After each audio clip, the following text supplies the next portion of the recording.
Hello, everyone. My name is Brittany Reese. I am very excited to introduce Damien Hazel, who will be leading our session from March MATHness to Mastery, the power of SD math challenges. Damien Hazel has been the mathematics instructional coach at Sunita Williams Elementary School in Needham, Massachusetts since 2019. Prior to moving to the New England area, he was an elementary school teacher at Marvin Elementary School in Waukesha, North Carolina for 9 years. Originally, Damien worked in the television industry for 15 years, primarily as a news editor. However, his passion has always been education. In his current position, Damien seeks opportunities to utilize his creative video production skills to engage the community in fostering a love for mathematics. Sunita Williams Elementary is an ST Math Massachusetts program school which is sponsored by the 1-8 Foundation. Because of this donor support, we have been able to provide ST Math and help transform math learning for more than 300,000 students across the country. And with that, I am now passing the mic to Damien. Well, Brittany, thank you so much for that wonderful introduction. I'm so honored to be part of this day. It is so exciting for me to see something that I created for my school spread nationwide. And I thought we would get things started off on the right foot. It's time to learn about March MATHness. All right, that's good. You can shut off your mics now. Thanks for participating. All right, so I'm going to make everybody's head go small so they're out of the way, but I promise you it won't hurt a bit. And let's go to the slideshow. So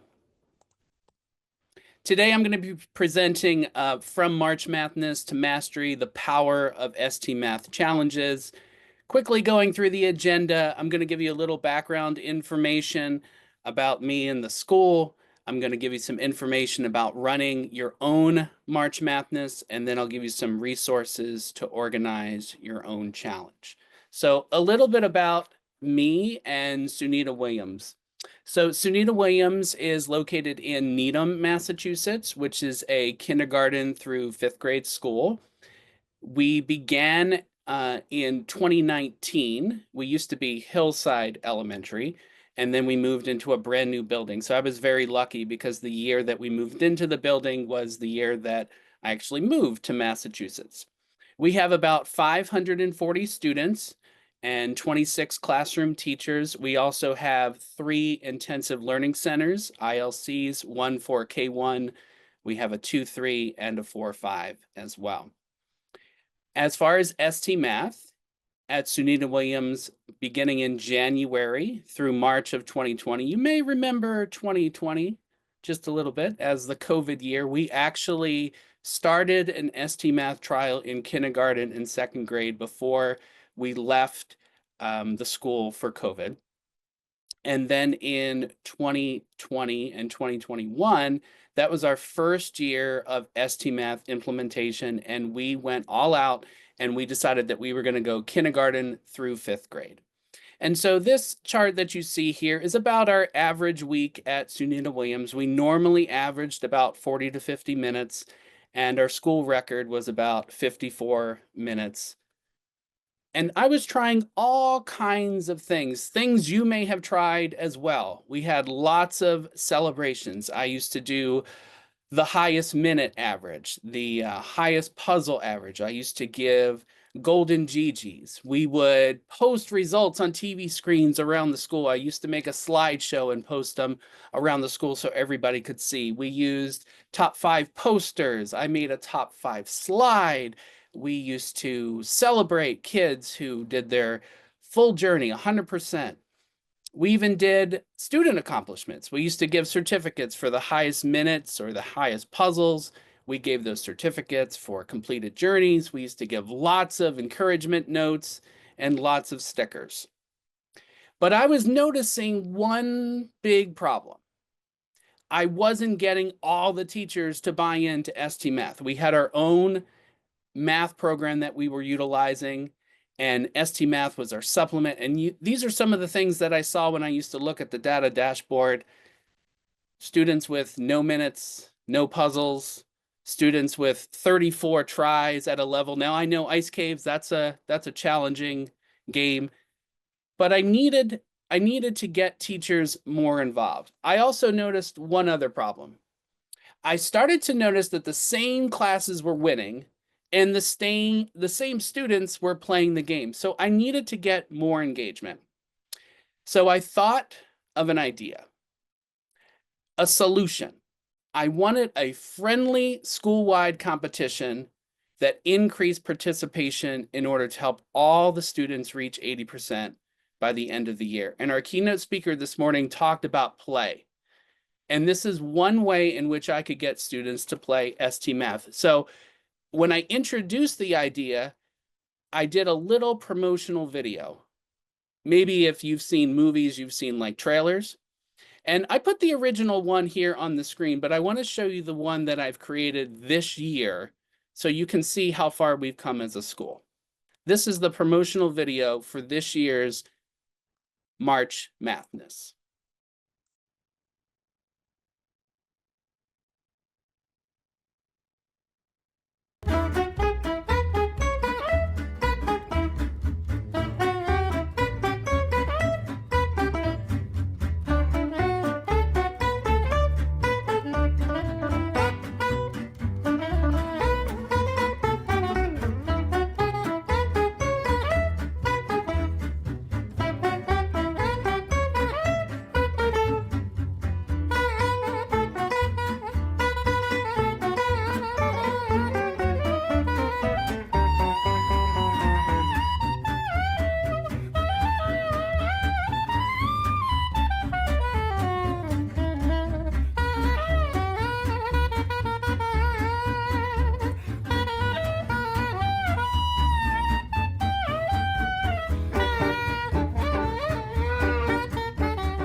Now I show you that because that's not where we started.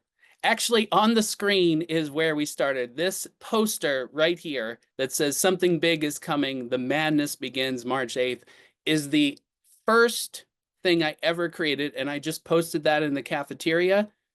And students were wondering, first of all, what is March Madness? Now I've changed it to March MATHness, but it used to be March Madness. And it got students talking about STMath and playing STMath. And over the years, now it has become such a big competition that I needed to step it up a notch. But I wanted you to know that you can start as simple as making a poster and putting it in the cafeteria. So in 2021, we started March MATHness, and I had this big long name for it. I called it March MATHness SWES STMath Puzzle Challenge. And what you see on the screen right now is how it all started. It started as one poster board that I created with brackets. And I posted that in the cafeteria, and that's all I did.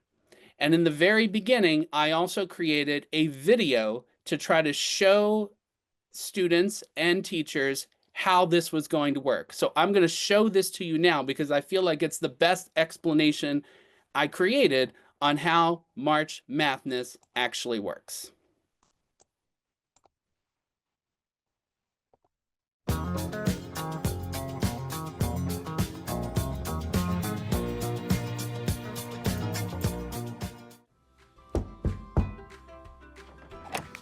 Gigi, come on in. Hey Wildcats, it's Mr. Hazel and I'm here with Gigi. And today we're going to explain how March Madness works. Gigi, you brought the poster, right? You gonna get it?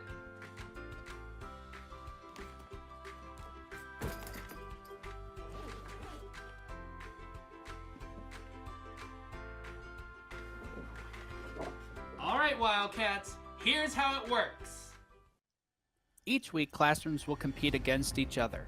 The class with the highest average puzzle count will move on to the next round.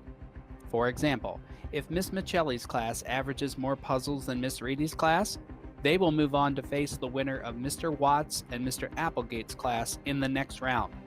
However, just because Miss Reedy's class had a lower class average than Miss Michelli's class, they're not eliminated.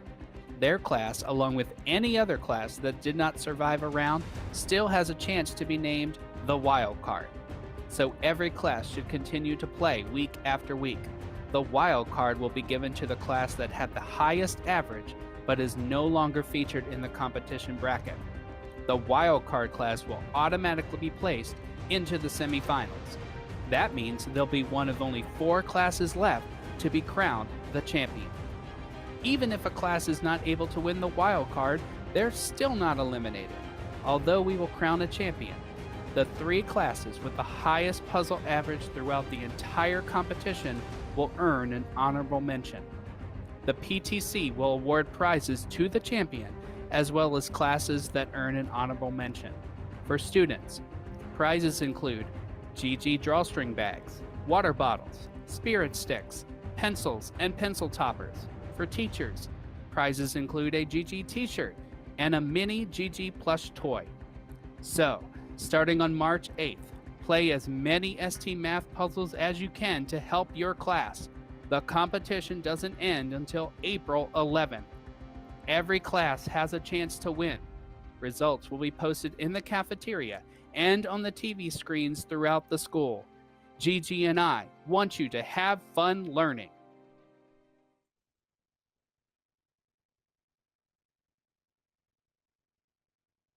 Now, if you're familiar with the NCAA men's and women's basketball tournament, this is what I based it on. But I needed something because you know what happens in the basketball tournament is teams get eliminated. So what I didn't want is for somebody in the first week to get eliminated and no longer play. So that's where I came up with the wild card. So I was keeping track every week of all the minutes or all the puzzles that students were doing, and that way they could never be truly eliminated until the very end.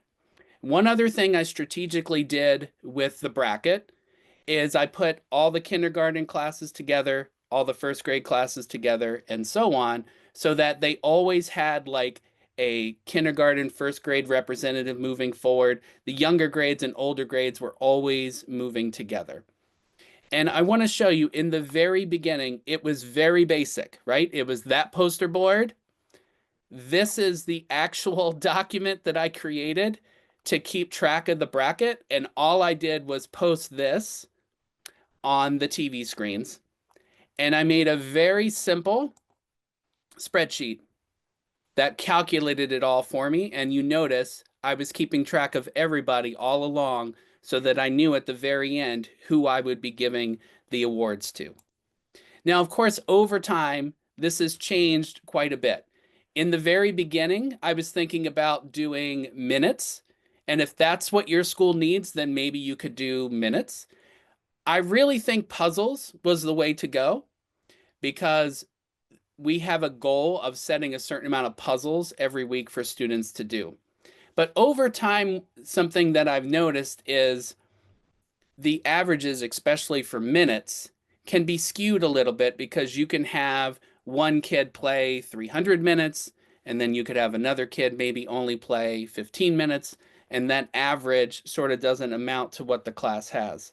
The same with puzzles. That sort of works the same way. The averages don't quite mesh. I would still recommend if you're going to start a March Madness that you either do minutes or puzzles if that's something that your school needs. But this year we're going to try something completely different. We are going to calculate the students that meet that 60 puzzles or more. So I know in kindergarten and first grade it's really 40, but what I've noticed is kids are playing a lot more than 40 minutes. So we are going to calculate the average percent of students that reach the goal of 60 puzzles or more and move them on. And then we have some tiebreakers if necessary. But I feel like that's the way to go because the ultimate goal at the end of the year for our school is to get all kids at 80% of their journey or above. And every week we want kids solving at least 60 puzzles or above. And this year, I'm going to do something even more fun. We are going to do a live drawing of the bracket. So no longer am I going to put the kindergarten classes together, the first grade classes together. We're going to do it live on Zoom, and I'm going to pull the names. So all of these kinds of things have come from suggestions from teachers, students. I've gone to other STMath presentations, and teachers have given me these ideas as well. So you may be thinking to yourself, Damien, this is a great idea, but does it actually work? So here is a graphic of our first year in March Madness. The first week was March 8th through March 14th. And as you can see from that graph, the average minutes went up to a school record of 85 minutes, and our puzzles went up to a school record of 103 minutes. And I know what you're saying. You're saying, Damien, well, of course, the first time you try it, the first week you try it, of course, everything's going to go up. Well, then I want to show you this. So this is what's happened over the last couple years, right? We did have a really good percentage in the first year. And in fact, our school ended at 87% progress. We solved close to 1 million puzzles and close to 35 puzzles a week. But then look what happened in 21-22. Because of March Madness and some other things that we did, but mainly March Madness, our progress went up to 96%. We were over 1 million puzzles. We were almost at 50 puzzles a week. And then in 22-23, it went up again to 112%, 1.5 million puzzles, almost 60 puzzles a week. And throughout all of this, with this competition, yes, we did some other things, but we were the #1 school in Needham. One of those other things that we did was I had every teacher make a data tracker in the classroom. And one of the things I'm sharing with you today is in the teacher notes of this slideshow that you will get a PDF of, and you can click in all these links, is some of the data tracker ideas. I'm showing you a couple on the screen here. There are data trackers for classrooms. There were data trackers for individual students. I also created an STMath team. So I had one teacher representative from each grade level, and we would meet on a monthly basis and talk about how we could incorporate STMath more into our math program. I made a GG Around the World slideshow, so we celebrated classrooms and students that met that decade mark, 10, 20, 30%. We made achievement tags for students, so it's kind of like a bonus activity every time they met that 10, 20, and 30% mark, and so on. And within the team, we created a monthly spreadsheet so that we could look at this data as a team. And all of these things, all these ideas I'm giving you, this helped us with March Madness as well. So that talks about our goals for this year. So if you can see in the upper left-hand screen, that is the display that I put at the front of the school where every teacher moves their GG. So even if you don't have a particular data tracker in your classroom, maybe you have individual student ones, this is your class data tracker that you would move up the mountain. So our first goal this year was that we wanted 100% of students logging in within the first 10 days of school. That was September 11th. We made that. We always post our weekly goals of 60 minutes and 40 puzzles for K1 and 90 minutes or 60 puzzles for grades 2 through 5. Ultimately, our goal is that we want all students reaching 80% by June 2025. And so far, we have met both of our goals of 20% by the end of October and 50% by the end of February. And we're hoping to get to 65% by the end of March. So what are some of these other things that we do? Well, first, before I forget, we did take a break in March Madness last year. And we did that on purpose. We wanted to see if there was a difference if we did or did not do March Madness because we were doing so many other things. Well, this is the graphic of with and without March Madness. So if you look at the top part, you don't even really need to see where March is, but I can tell you, right? It's right in this big green section right here, kind of in the middle, right? That's March, and that's with March Madness. The one below it, directly below it, where you see all that pink, that's without March Madness. So March Madness does make a difference, even though we may be doing a lot of other things. It's the number one thing that kids look forward to every year, and it shows statistically that it makes a difference. Because we are doing a lot of other things. And I'm sharing this calendar with you in the teacher notes, and you'll get a copy of all this. It's a live document, and it just talks about all the other things that I'm doing by the month. So you can see all the other things that we're doing, and you are free to steal any of these ideas that you want to take. But March Madness, which is down here in March, is the one that most people get interested in, and the one that we're talking about today. You might have seen in that video that the PTC at Sunita Williams is very nice to us. They get us prizes that we can use at the end of the year for this competition, but I know that every school cannot do that. So what I had to do is I had to create a list of things that are free, that don't cost you anything. And to be honest, these are the things that kids look most forward to. They like the prizes, but they also like when teachers do a little something out of the ordinary. So a couple pictures that you see here, I challenged my kids, if they met the goal, I would shave my beard. They were very excited about that. We had a teacher talent show. So that's where you see, this is Miss Shu. She created something, a food. We had a video that we created with teachers doing all kinds of different things, stepping out of their comfort zone. But the probably the biggest thing was, there was one day where Mr. Hazel went out on the school roof and waved hello to everybody as they came in for the morning arrival. I wanted to camp out over the weekend on the roof, but the principal and the superintendent really weren't going to go for that. So they let me at least go up on the roof. So I gave you some free celebration ideas that you could use as well to help you get motivated about March Madness.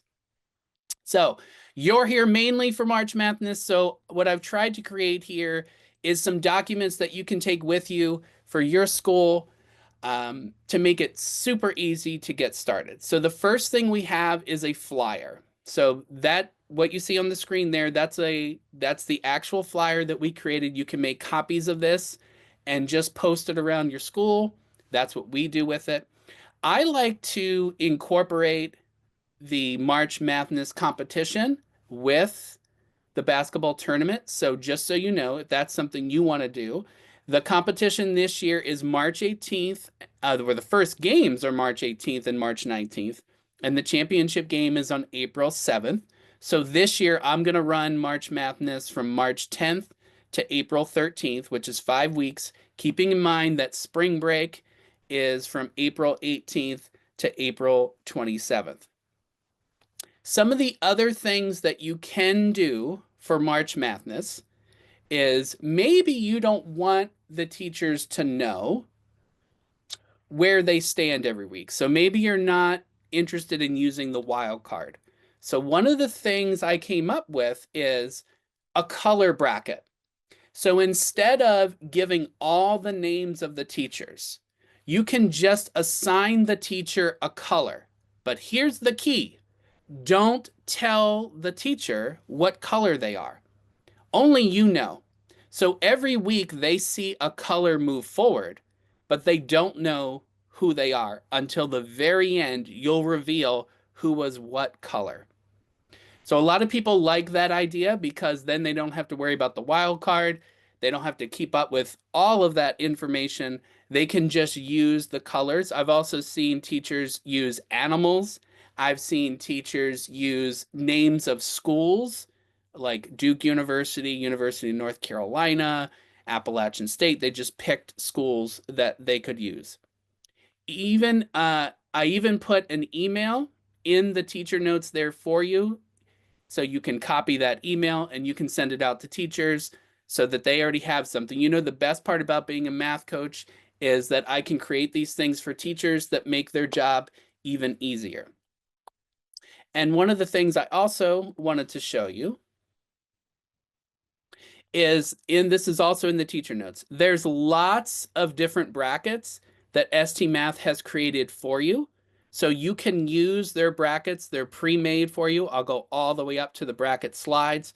They have lots of different classrooms depending on how many you want to use. So if this is valuable to you, this is an editable document that you can just use on your own. And I'm going to tell you, their spreadsheet from STMath is a little fancier than mine. It's got a lot of different colors. If this is a spreadsheet that you want to use, this is also in the teacher notes. If this makes it easier for you, you can use that document as well. So I've kind of worked with STMath to try to create some of these things to make things easier for you, so you're not creating things from scratch. With that in mind, one of the other things that I created this year is a checklist. A lot of teachers were asking me, I want to do this competition. I'm just not sure how to pace it all out. So this is kind of like my pace for this year. So right now, we're right in the beginning stages of it. So 1 month before the competition begins, I would suggest that you start to plan for your prizes. Contact the PTC or your parent-teacher committee and see if there's anything that they can do. And if not, use that document of free prizes that you can use. 2 weeks before the event, which is around February 24th. So right now I'm on February break. So right when we get back from February break, I have that visual promotion of the event ready. So I've already posted. Remember that original poster board? That is actually still hanging up in my office. The teachers will play the video for the students, and I'm going to post the flyers around the school. You'll want to make sure that you schedule all the event logistics. So use that email that I've given you. If you want to make a video, make sure you have a meeting with your principal to talk about it. And ask teachers to discuss the event with the class. So if you don't have a video, send them an email. Let them know this is an event that's going to go on in your school for this year. 1 week before the event, which for me is around March 3rd, I would make sure that you have your event bracket ready. So for me this year, we're going to be doing a live Zoom. So I'm going to pull the names on March 3rd, and that gives me a week to create the bracket and to also create the spreadsheet. One of the other prizes that we're going to give this year is, if you see it, it's in the upper right-hand corner. It's a golden GG. We have a teacher that actually has a 3D printer, and so he created a GG for us, and I have shared that GG file. If you're one of the schools that's lucky enough to have a 3D printer, you can use his file to create that GG.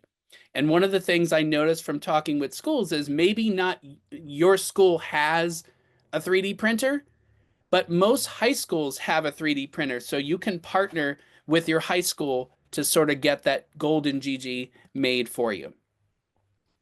On the first day of the competition, so for me at Sunita Williams, that's going to be March 10th. We do lots of things. We post outside of our school. We post that March MATHness is happening. I always suggest like a power hour, which is you just do nothing in your classroom for 1 hour except STMath, and some classrooms even make party hats.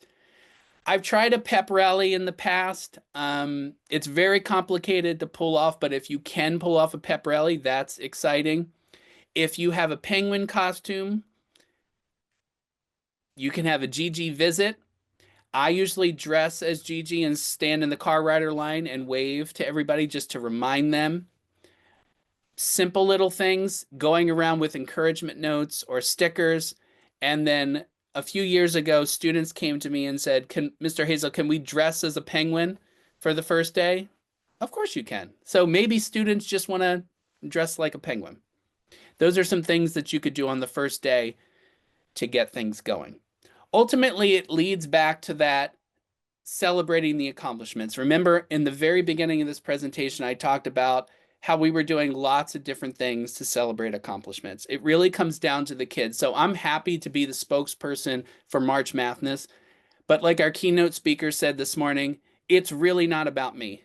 It's really about the kids. And it's really, I do this behind the scenes because I want to see them engaged in math and have so much fun solving math problems and collaborating together, working together. So a lot of people tell me at first I was a little hesitant to do March Madness because there is a competition piece. But here's what I've noticed over the years. The kids actually come together and support each other. I've seen fifth grade classes that quote unquote lose to kindergartners and go down there and congratulate them for doing such great work. I have seen third grade and fifth grade teachers create videos to encourage each other and motivate each other to play ST Math. And then one day I put a couple quotes here on the board, but one of the things I really wanted to share with you is it just reminds me of the power of ST Math and the power of play. There was a student who was getting out of the car rider line in the morning, and we have a literacy coach. Her name is Mrs. Schenker. And the student got out of the car and said, "Mrs. Schenker, I need to tell you something." And Mrs. Schenker said, "Sure, what is it?" And the student said, "I just have to tell you that I had the most puzzles in all of kindergarten, and Mr. Hazel gave me a special award." And that made her day. She posted it on her refrigerator at home, and she talked to Miss Schenker about it.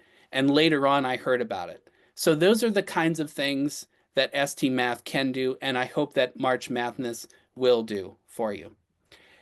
I'm ending a little early just in case. I'm sure you probably have some questions, and I want to take some questions if you have some. And here's my information, and I'm all over social media. If you ever want to get in contact with me on LinkedIn or X or Twitter, Facebook, I have a YouTube page and an Instagram account as well. I'll give you all that information, but really I want to take some time in the next, I believe I have about 10 minutes. If you have any questions, because questions usually come up and I want to make sure that I address those. So if you have any questions, just open up your mic and I'm happy to take some.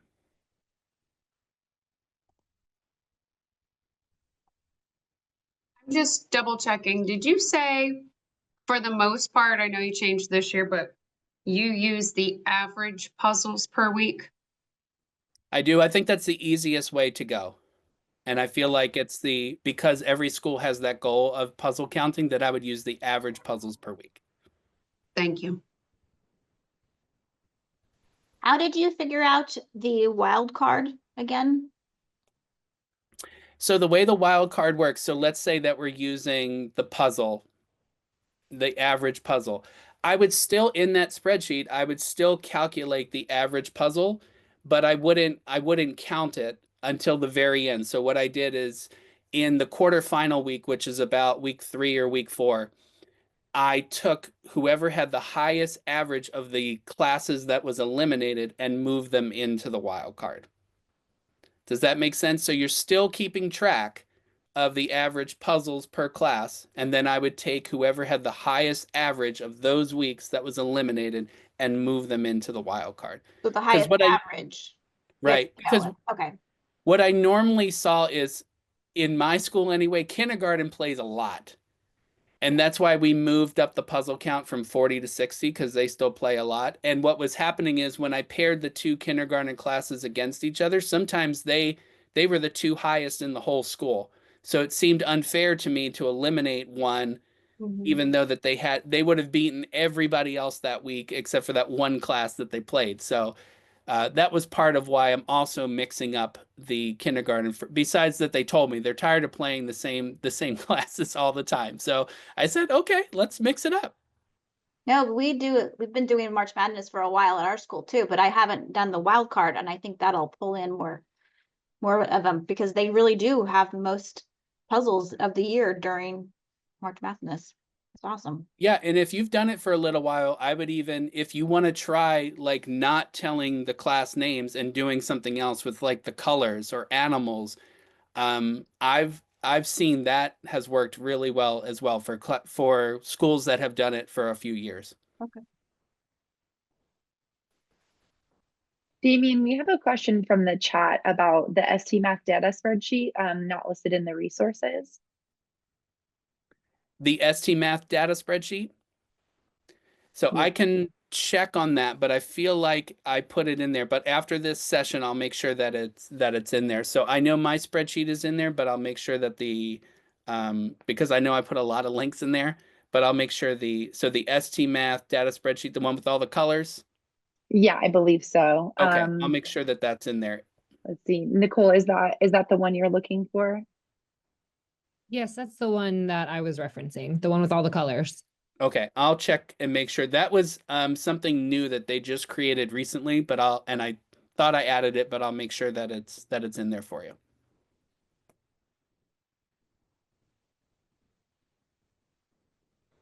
And if there's ever anything else that you're trying to access, even after this, I get lots of emails about little things, so feel free to email me anytime about something specific that you want. I'm happy to share it. I don't want you to create it. It's already been created for you, so just use what's already been created.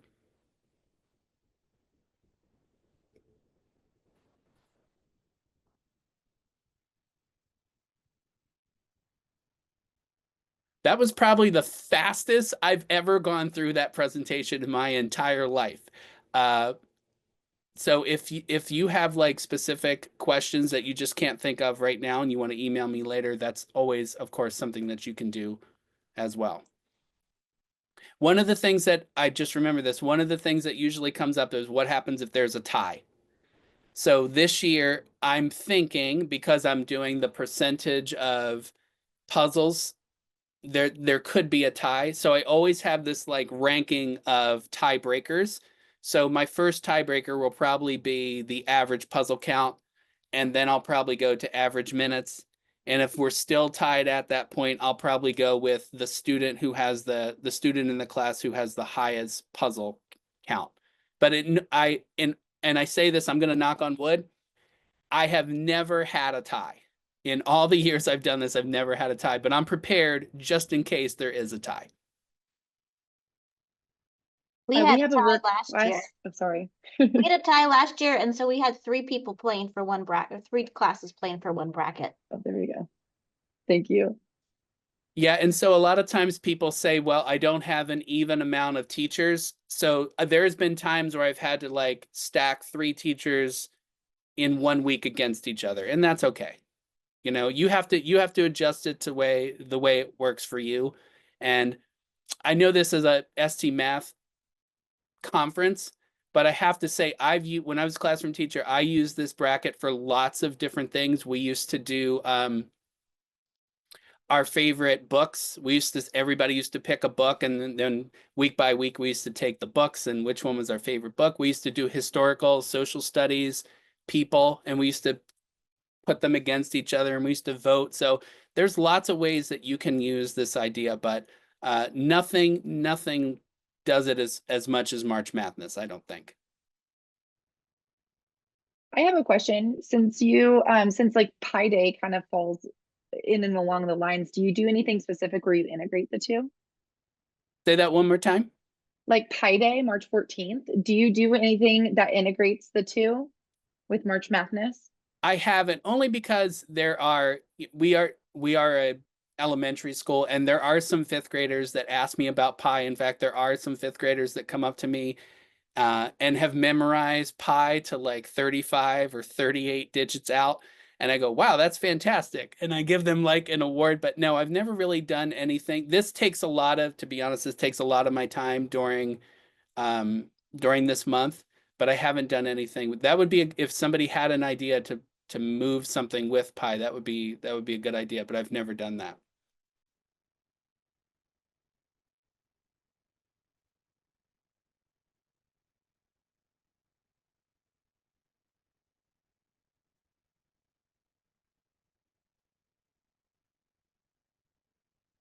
Now I can't see everybody on the screen, but I was just wondering, Brittany, I don't know if you can see everybody at once on the screen. I guess if I stop sharing screen, I could do that. There we go. I'm just curious, how many would be a first time? This would be the first time that you've ever done March Madness. Can you like show me a raise your hand or a thumbs up or something like that? Okay, so there are some that have never done it before, and then some that are willing to keep it going. I'm always interested in hearing other ideas. So if you try the STMath competition and you've done it before and you have some different ideas, please shoot that my way, because I'm always interested in hearing new ideas. Like somebody mentioned in the chat, this has transformed over the years. I feel like it's gotten better. It's gotten harder for me to sort of like change the competition. So I'm always open to like ideas. Last year was very difficult for me because we didn't do March Madness. But I feel like now that we've sort of proven that it's a big thing. We took on a new math program, illustrative mathematics, and that took a lot of our time. But now we're 3 or 4 years in, I would say 3 years into it now. So we're a little bit more comfortable with trying to deal with both of them. Because I know that's a delicate balance as well. And we have a question about the 3D printer file for GG. Where can you find that? So I believe that should be in slide 13. And it says golden GG file for schools that have a 3D printer. That's in the notes. So I'm not a tech expert, but what people have told me is when they click on that, they understand whatever that format is that they can print from. But if that doesn't work, you just let me know. But I'm pretty sure the teacher at my school that created that file, and I've heard from other teachers that have used it, that it does work. So it should be on slide 13.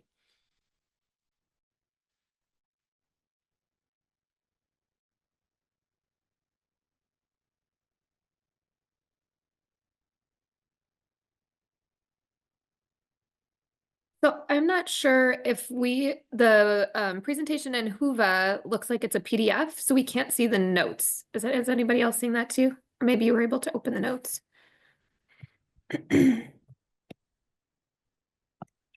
So that At would least- be that's something I'm going to work with Kelsey on. Brittany, I don't Okay. know if you have any information.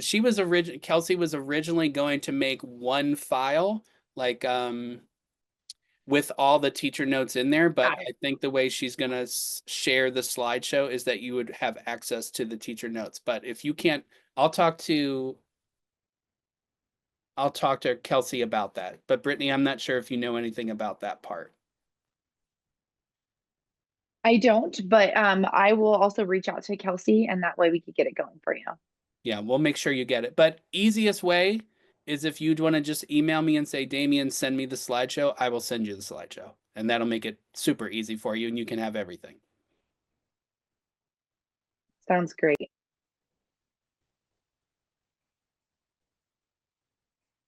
So usually in these conferences, I always give time. This is why I tried to shorten it. There are some teachers that want to get started right away and make their own. I've never done this virtually, so thank you for being patient with me. And I hope you got something out of this session, and I hope that you'll use March Madness. If not this year, maybe you'll use it in the future.